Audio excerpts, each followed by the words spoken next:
Today we're running the Balmoral 10k. I thought we could spend the day together. We have our numbers ready. We actually lost 4 safety pins in the house somewhere, but we're hoping we will get some more to pin on both of these. Just made my coffee to start the day.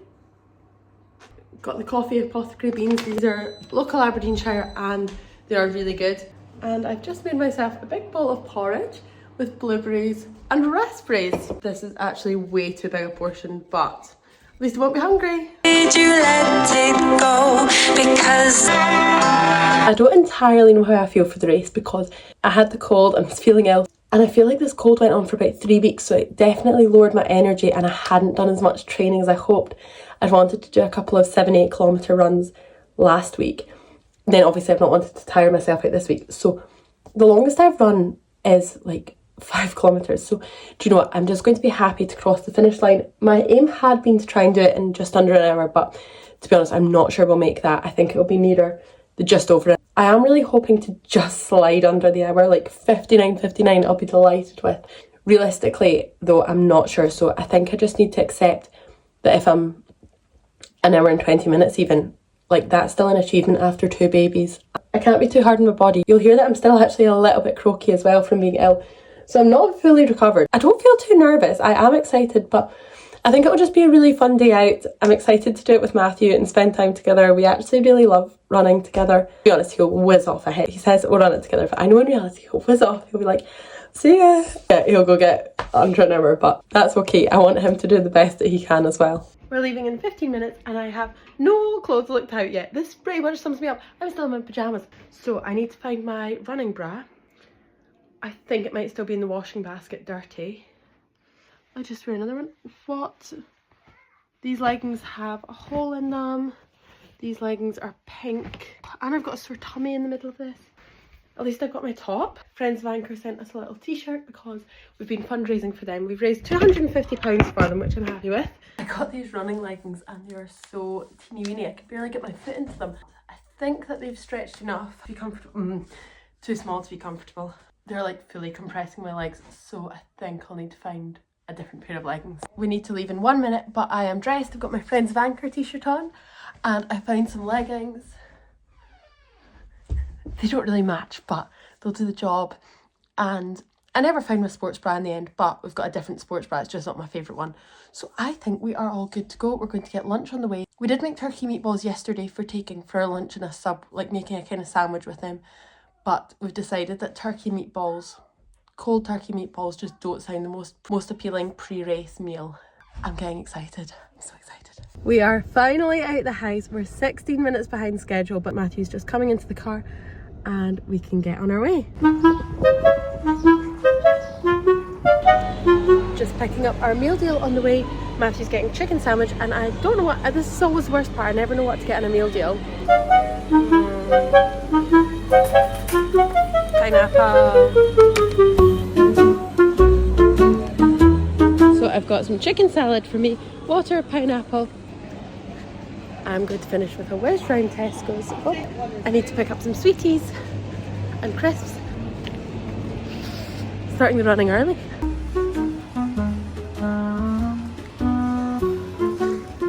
Got some vegan cocoa bars. £3.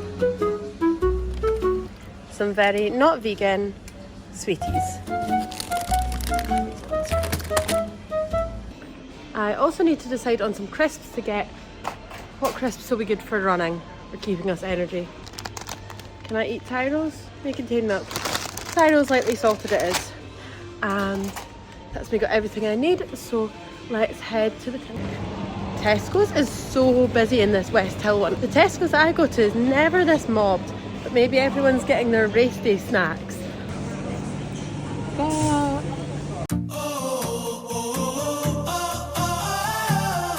This is such a good cafe.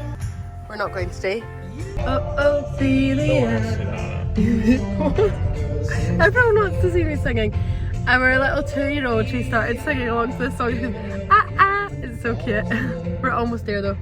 But 1 minute to get to Balmoral.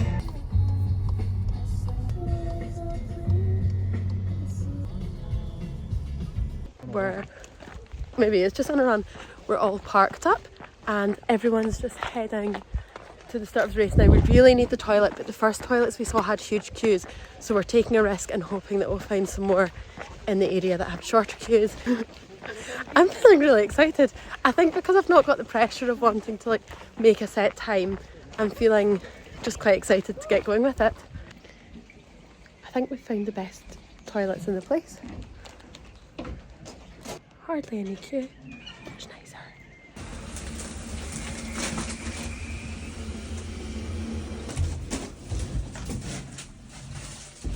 We've arrived, got our numbers ready to go. So we're here, what, 45 minutes before the race, and we just got to mill about now. I think we just turn up at the line. It's actually so busy. There's loads of people here, which is so, it's actually like really fun to see.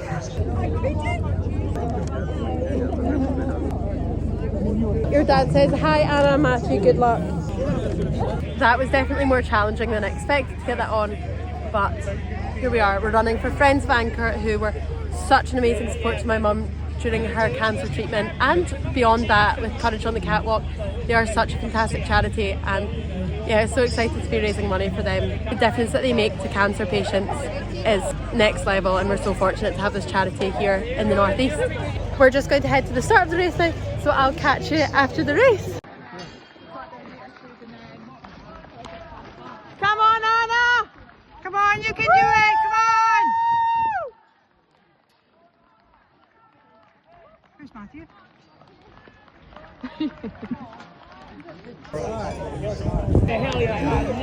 I finished! It was so hard. I ran the whole way up the hill. Actually, I ran the whole thing, which I'm so chuffed about. When I crossed the finish line, it was saying 57.5 minutes, so I think I'll be potentially even around 56, 57 mark. Oh, I'm losing a child. This is your lesson, not to run a 10k just after having 2 babies, because I fully wet myself. I'm not even going to show you.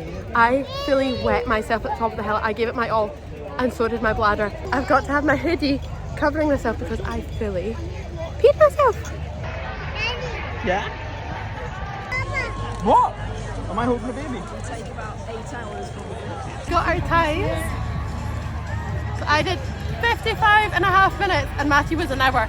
And yeah, to be honest, the only reason I did that I think was because I was facing the embarrassment of wetting myself. And I was like running to the finish line to try and get my jumper on. Everyone walking back, dipping into these best portaloos in the site, and just heading back to the car now. I don't know what we're going to do for food. There was lots of places like the Seafood Bothy and Hayden's Pizzas for food, but I can't have dairy and soya, so I thought it might be a bit tricky to get something sorted. So I don't know what we're going to do for food. I would love a curry, but we'll see. Mommy, go! Mommy, go! Yay! Yay! She's yay! Yay! Yeah. Good morning. I made it! I thought we could sit down and have a little debrief. First of all, I am so proud. I managed in 55 minutes 31 seconds. As you know from the start of the video, I was just hoping to get around the hour mark. I am absolutely delighted, and I absolutely destroyed Matthew. He was about 5 minutes slower than me. Well, 4.5 minutes. I am so chuffed. So the race itself, the first few kilometres went really quickly. I'd done about 2 kilometres and I was like, oh, this is really easy. And then it's the 4th kilometre, the hill kicked in, and that was a challenge. I'm really thankful that we do a lot of hiking, because I think that definitely did give me a huge advantage in that I could run the whole way up the hill. And I got to the top and I was like, I've done it! Coming down, I was able to go at a really quick pace, and then it got to the last 2 kilometres and I thought I would be able to do like a good final sprint to the end, but I'd really given it my all at that point and I just had to keep going at the same pace. But that's fine too. And I crossed the finish line. The time was saying 57.5, so I knew I'd got under the hour. But when the text came through to say 55.5 minutes, I was honestly so delighted. I really gave it my all going up that hill. I ran the whole way and it was steep. It was like 1.5 kilometre of pretty steep hill. I gave it my all, as did my pelvic floor. I had my first baby 2 years ago and then my second baby almost a year ago. So in a very short space of time. And to be honest, my body has not recovered from it, but I did the run anyway. And it was evident. Long story short, what happened was I did a cough at the top of the hill, and then that was just the point that my pelvic floor gave up. I also do think it looked worse than it actually was. If I had black leggings on, no one would have noticed. I would have been safe, but I had pale sage green leggings on. Race photos came out today, right? Scrolling down. I I've evidently peed myself in all of them. I am mortified, and thank goodness I am someone that can laugh at myself and not take life too seriously. But when I tell you, I fully wet myself on that race. So the biggest takeaway from me from the race is do your pelvic floor exercises and wear black leggings. While I get my tatties, I just wanted to update you with the amazing news that we have raised £590 so far for Friends of Anchor, plus another £142 on gift aid. So I'm quite overwhelmed actually and being emotional, but it's just, yeah, absolutely incredible. So a huge thank you to everyone that's donated. Thank you for joining me for the day. I hope you've enjoyed this vlog, and here's to more vlogs.